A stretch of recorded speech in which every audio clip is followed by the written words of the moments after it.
கிறிஸ்து இயேசுவுக்குள் அன்பான சகோதர சகோதரிகளே, உங்களை வரவேற்கிறோம். இன்று நாம் தேவனுடைய வார்த்தையில் காணப்படும் மிகவும் அழகான மற்றும் விசுவாசத்தை பலப்படுத்தும் பாடங்களில் ஒன்றை படிக்கப் போகிறோம். தேவனுடைய 7வது படைப்பு நாள். ஆதாம் ஏவாளை படைத்த பிறகு தேவன் தம்முடைய வேலையை முழுமையாக முடித்துவிட்டு சும்மா ஓய்வெடுத்தார் என்று பல நேர்மையான கிறிஸ்தவர்கள் நம்புகிறார்கள்.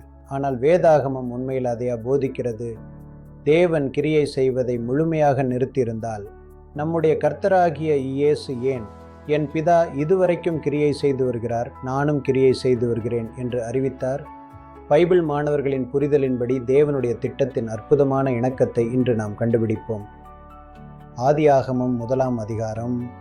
மனித குலத்திற்காக பூமியை ஆயத்தம் செய்யும் யெகோவா தேவனுடைய ஒழுங்கான கிரியையை பதிவு செய்கிறது. அனைத்தும் அவருடைய பூரண ஞானத்தின்படி படைக்கப்பட்டன. வெளிச்சம், ஆகாய விரிவு, உலர்ந்த தரை, செடி கொடிகள், சூரியன், சந்திரன், நட்சத்திரங்கள், மீன்கள், பறவைகள், மிருகங்கள். இறுதியாக மனிதன் தேவனுடைய சாயலில் படைக்கப்பட்டான். ஆதியாகமம் 1:31 அறிவிக்கிறது, தேவன் தாம் உண்டாக்கின எல்லாவற்றையும் பார்த்தார், அது மிகவும் நன்றாயிருந்தது. முதல் 6 படைப்பு நாட்களும் அவற்றின் இலக்கை எட்டின. பூமி இப்போது மனித குலத்தின் இல்லமாக தயார் செய்யப்பட்டுள்ளது. ஒரு முக்கியமான கேள்வி என்னவென்றால், படைப்பு நாட்கள் எவ்வளவு காலம் நீடித்தன? நமது பைபிள் மாணவர்களின் புரிதலின்படி யெகோவா தேவனுடைய படைப்பு வேலையின் ஒரு நாள் என்பது 7000 ஆண்டுகளாக கருதப்படுகிறது. மேலும் கர்த்தருடைய பார்வைக்கு 1000 வருஷம் நேற்று கழிந்த நாள் போல் இருக்கிறது. 2 பேதுரு 3:8. இதன் அடிப்படையில் 7 படைப்பு நாட்களையும் தேவனுடைய திட்டத்தில் 7000 ஆண்டு காலங்களாக நாம் புரிந்து கொள்கிறோம். 7வது படைப்பு நாள் தேவனுடைய பெரிய ஓய்வு நாளாக மாறியது. தேவன் வேலையை முடித்துவிட்டு 7ஆம் நாளில் ஓய்வெடுத்தார் என்று ஆதியாகமம் 2ஆம் அதிகாரம் சொல்கிறது. இதற்கு தேவன் செயல்படவில்லை என்று அர்த்தமா? இல்லவே இல்லை. ஒரு தோட்டக்காரனை நினைத்து பாருங்கள். அவர் மண்ணை தயார் செய்கிறார், விதைகளை நடுகிறார், தோட்டத்திற்கு தண்ணீர் பாய்ச்சுகிறார். பின்னர் அவர் நடுதலில் இருந்து ஓய்வெடுக்கிறார். தோட்டம் அதன் முழு அழகை அடைந்து விட்டதா? நிச்சயமாக இல்லை. மலர்கள் இன்னும் மலர வேண்டும், பழங்கள் இன்னும் முதிர்ச்சியடைய வேண்டும்.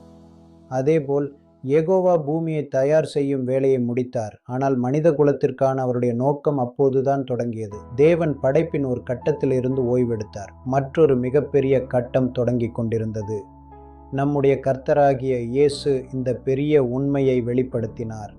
என் பிதா இதுவரைக்கும் கிரியை செய்து வருகிறார், நானும் கிரியை செய்து வருகிறேன் என்று யோவான் 5:17 சொல்கிறது. பூமியை தயார் செய்வதிலிருந்து யெகோவா ஓய்வெடுத்தாலும் அவர் தமது அன்பிற்குரிய குமாரன் மூலம் தமது பெரிய வேலையை தொடர்ந்து செய்தார். இயேசுவின் முதல் வருகையிலிருந்து தேவன் ஒரு சிறப்பு மக்களை அழைத்து வருகிறார். அவர்கள்தான் சபை, கிறிஸ்துவின் சரீரம், கிறிஸ்துவின் மணவாட்டி, சிறிய மந்தை, கிறிஸ்துவுடன் சுதந்திரவாளிகள். ரோமர் 8:16-17 இதை உறுதிப்படுத்துகிறது. ஒவ்வொரு உண்மையுள்ள விசுவாசிக்குள்ளும் பரிசுத்த ஆவியானவர் கிறிஸ்துவை போன்ற குணத்தை உருவாக்குகிறார். இதுவே 7வது படைப்பு நாளில் தேவனுடைய தற்போதைய படைப்பு வேலையாகும். ரோமர் 8ஆம் அதிகாரம் நமக்கு சொல்கிறது, சகல சிருஷ்டியும் இதுவரைக்கும் ஏகமாய் தவித்து பிரசவ வேதனைப்படுகிறது. ஏன் எனவென்றால் படைப்பு காத்திருக்கிறது. தேவனுடைய புத்திரர் வெளிப்படுவதற்கு காத்திருக்கிறது. சபை அதன் பூமிக்குரிய ஓட்டத்தை முடிக்கும்போது தேவனுடைய தற்போதைய வேலை நிறைவடையும். நீங்கள் திவ்ய சுபாவத்துக்கு பங்குள்ளவர்களாகும்படிக்கு என்று பேதுரு சொல்லுகிறார். விரைவில் சபை கிறிஸ்துவுடன் மகிமைப்படுத்தப்படும். அப்பொழுது கண்ணுக்கு தெரிந்த 1000 வருட அரசாங்கம் தொடங்கும். அப்போஸ்தலர் 3:21 இதை எல்லாவற்றையும் சீர்படுத்தும் காலங்கள் என்று அழைக்கிறது. மரித்தவர்கள் எழுப்பப்படுவார்கள். பூமி படிப்படியாக பரதீசாக மாறும். சாபம் நீக்கப்படும். மனித குலம் மீட்டெடுக்கப்படும். இனி மரணமும் இல்லை, துக்கமும் இல்லை என்று வெளிப்படுத்துதல் 21:4 அறிவிக்கிறது. இறுதியாக ஆபிரகாமுக்கு தேவன் கொடுத்த வாக்குறுதி அதன் முழு நிறைவை அடையும். உன் சந்ததிக்குள் பூமியிலுள்ள வம்சங்கள் எல்லாம் ஆசீர்வதிக்கப்படும். தேவனுடைய 7வது படைப்பு நாள் வெறும் ஓய்வு நாள் மட்டுமல்ல, இது தேவனுடைய யுகங்களின் திட்டத்தில் மிகச்சிறந்த காலம்.